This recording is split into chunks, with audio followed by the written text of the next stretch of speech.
Hey, Fanboy Nation. This is your pal Daffy Duck, and you're watching. We're watching You're watching Fanboy. Fanboy, fanboy, etc. Fanboy Nation. God, I assume Tom. The last time I spoke to this man, he was cruising around town in England in his car talking to me. A bit dangerous driving, but hey, he's an action I hero. wasn't driving. Come on, don't spread rumors. Hey, you're an action hero. We got to chat it up a little bit, right? Yeah, I live dangerously, break the law. You know, and here you are in this fun action comedy called Max Cloud, where the entire cast is British, playing American. You know, trying to get back at us for doing our bad British accents in movies. So I appreciate that. Sky Atkins, how are you, my man? I'm good, thanks. Yeah, not bad. Yeah. This time you're in a gorgeous studio. You're, I assume, doing some voiceover work with the way it looks like. Oh, this is my parents' viewing facility that I can commandeer because the internet in my house is rubbish. Well, so I'm doing you a favor. Well, I appreciate that, you know, and you put some beautiful scenery in the background, and you did your hair and everything. So normally this would be full of eggs, but I've took them down just for you. Oh, I appreciate that. Today is a bittersweet day, though. It is the 40th anniversary of the passing of John Lennon, but we're going to try and have some fun anyway. Yeah. 40 years. Yeah. Oh, wow. Didn't know that. Yeah. Well, he's your countryman, so we have to, you know, put in the Beatles reference. I was not aware. I love the Beatles. Absolutely love the Beatles. Yeah. So it was a tragic day, but we're going to have some fun because we're talking about Max Cloud, this fun action comedy, sci-fi, intergalactic, interchangeable, all sorts of crossover stuff with a great cast. You know, what's it like being the funny guy this time? I mean, we're so used to you being the action hero that we forget how funny and charming you are besides that. Well, yeah, I don't know. Was it funny? It was funny. You know, I mean, good, because even the trailer gives it away. You know, did I save the universe again? Like there was a bit of shock that you had saved the universe yet an umpteenth time. Yes. Well, look, it's something different for me, and I was happy to give it a go. I had a lot of fun making it. Listen, I love working with an ensemble and, you know, really good actors. A lot of fun. Sometimes felt like we're having too much fun. You know, it's something different. I've never done it before. It's hard to know. Like, you know, if you were on the theatre, you'd know if it was funny, right? Because you're going to get an instant, like, either no one laughs or they laugh, right? But with a movie, you don't know. So you do all these different takes as much as you can anyway when you've got a tight schedule. Try some different things and just hope that, you know, you're in good hands and the director, you know, comes up with something that works. And it worked, and it was a lot of fun, and, you know, kids are going to enjoy it as well. This isn't a hard R like some of your other films, but it's still a bit of violence, but in a fun way. You know what? You're from England. You guys are used to war. I mean, come on. The continent has been at war for how many millennia? Well, we've been all right for the last few years, so don't jinx it. No. Let's keep our fingers crossed that it doesn't get too bad. But, you know, we're used to action, adventure. War has been a part of human society, so we're used to all of that. But here you are. Now you can show, you know, nieces, nephews, friends, kids this movie, and they get to have fun. It's based on a teenage girl who's playing a side-scrolling game that gets pulled into the game, and now her friend Franz, and I never knew how to pronounce Franz's last name. Drame, is that how you pronounce it?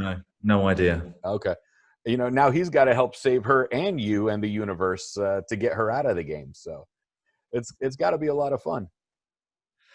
Yeah, well, it was something very different when I read the script. I mean, I guess Jumanji is similar, but I think when I read the script, the first Jumanji, the Robin Williams one I knew, but it seems like the newer version is much more like it's a video game. If my memory, I think I watched some of it with my kids. It's similar to that, but I had not seen that film when I decided to do it. Not that I wouldn't have done it, but anyway, when I read the script, it was very fresh. I was thinking of something like, it seemed like Big or something like that, you getting trapped in the kid's body, getting trapped in the video game. And obviously my character is, a complete jackass. So I thought, do what you know and let's get stuck in. A bit Zap Brannigan from Futurama is the nice way we'll put it. Okay, I don't know Futurama, but he was a bit Ron Burgundy for me, I thought. Yeah. When you get to stretch your legs a little bit and allow yourself to be funny and more humorous than usual, what's that like for you? Because you always have a good time when you're making these movies. Well, usually at least.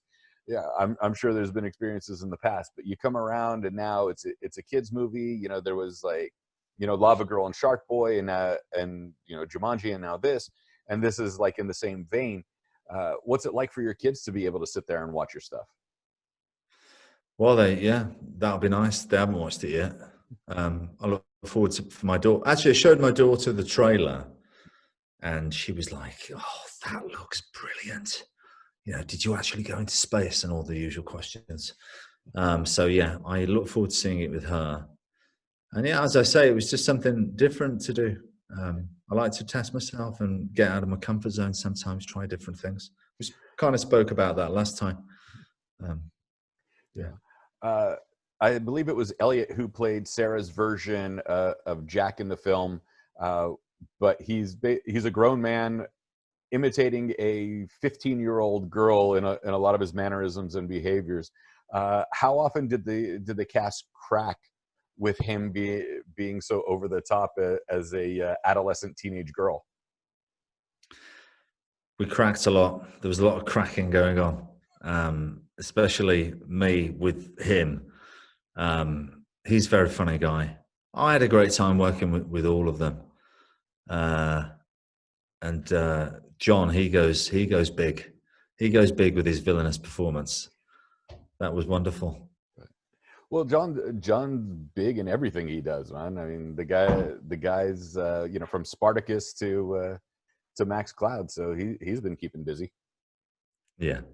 No, again, it was a great cast of actors. Had a great time working with all of them, and the new 007, of course.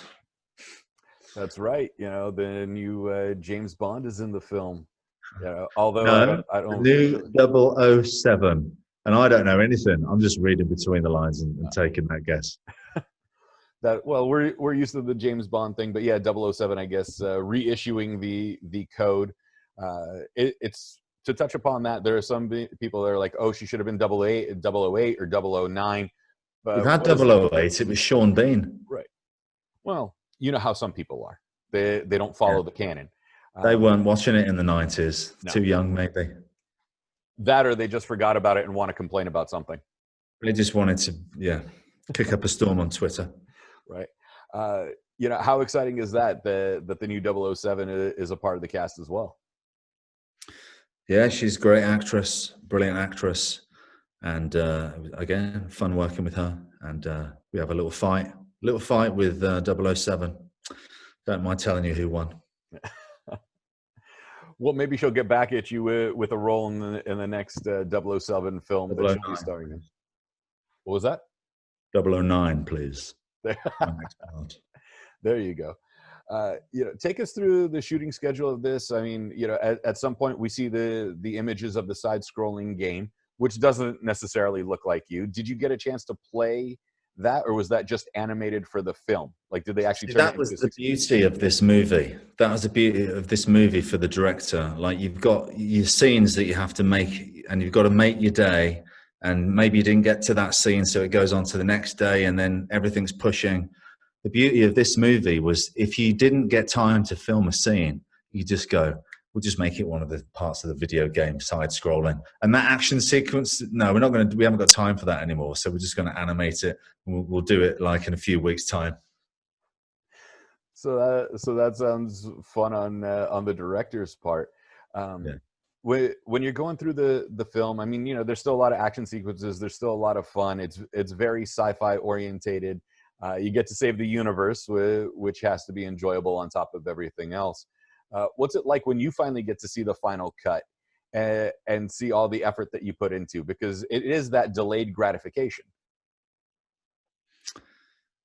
Yeah, well, the first time I see one of my movies, I can't watch it for what it is. I'm just looking at myself and critiquing everything about me. And so the first viewing is not fun, really, because you're just seeing all the bad things about yourself and you're not even watching the film. So then you watch it again and maybe again, and then you can see it for what it really is. I've only watched it once. I need to watch it again. So you're still mad at yourself from certain. Still angry at myself, like, you're rubbish. So I need to watch it another couple of times, and then I'll know what it really is. We'll watch it with your daughter and let's get her reaction to get a fair criticism. You're right. That's what I need to do, because really that's the audience. When you watch a movie with your daughter and she gives a critique that's different than you expected, does it give you a different perspective on that kid's film? On a kid's film, I mean, tell you what, she's seen some horror films. She has, which probably means I'm a bad parent. But she likes a good horror movie. You know, Annabelle, something like that. It's not too bad. Am I going to get into trouble now? No, because we'll just play it. We'll play up the Anglican angle, and What's it going to come at me? Right. We'll just play up the Anglican angle and say you're teaching her about exorcism, and so it's part of her religious upbringing. Yes. No, what I'm actually doing is showing her how movies work, and that it's just smoke and mirrors and makeup. That too. See, we got all angles covered right there. You know, we're trying to keep the blame off Scott Adkins as much as possible. Yeah. Scott, the movie comes out on December 18th. You know, it's a big, fun family film. There's a lot of laughs. Adults are going to enjoy it almost as much as the kids, if not more so, because there's jokes for us as well. We're in lockdown in California. I don't know how it is over in England right now. Tell Americans why we need to sit there on December 18th as we get ready for Christmas to put it all aside and watch Max Cloud. It's just a fun movie, entertaining film. If you want to just switch off, relax, put something on that's quite unique and you've maybe not seen anything like it before. We've got your action set pieces in there, which people expect from me, but also we've got something, as I say, different, with comedy and very colorful and lighthearted, and it's just a good time. Switch your brain off and have some fun. Don't worry about all this pandemic nonsense. Let's get Max Cloud on and have a good time. Right. And you guys just shot up that 90-year-old lady with the vaccine, so things are looking up in England at least. Oh yeah. She's probably I won't say it. I'll say it. She's going to grow a third eye or you know, yeah, well, another leg. How dare you? This whole interview is going to be blocked. It's all right. They can get mad at me, not at you. So yeah, they're going to look at him and go, that fat guy didn't shave or do anything, and now they're going to claim I'm some sort of anti-vaxxer. And I'm like, no. Yeah, conspiracy theorist. Of course. On YouTube, Facebook, and Twitter. Right. You know, well, that's the goal. If I can get blocked on all three, then I've done my job for society. No, yeah. I'm totally teasing. No, we want to have fun. I wish her a healthy and speedy recovery as well as everything else. Scott, where can we find you on social media before I let you go so everyone can connect with you? Yeah, I don't know. Put Scott Adkins in Instagram and I'm the one with the blue tick. All right, that works. Scott Adkins, thank you so much for your time. Max Cloud out December 18th in the United States. A big, fun family film that adults are going to enjoy. Enjoy the rest of the day or evening, actually. Evening, you too. Thanks a lot. I'll see you next time.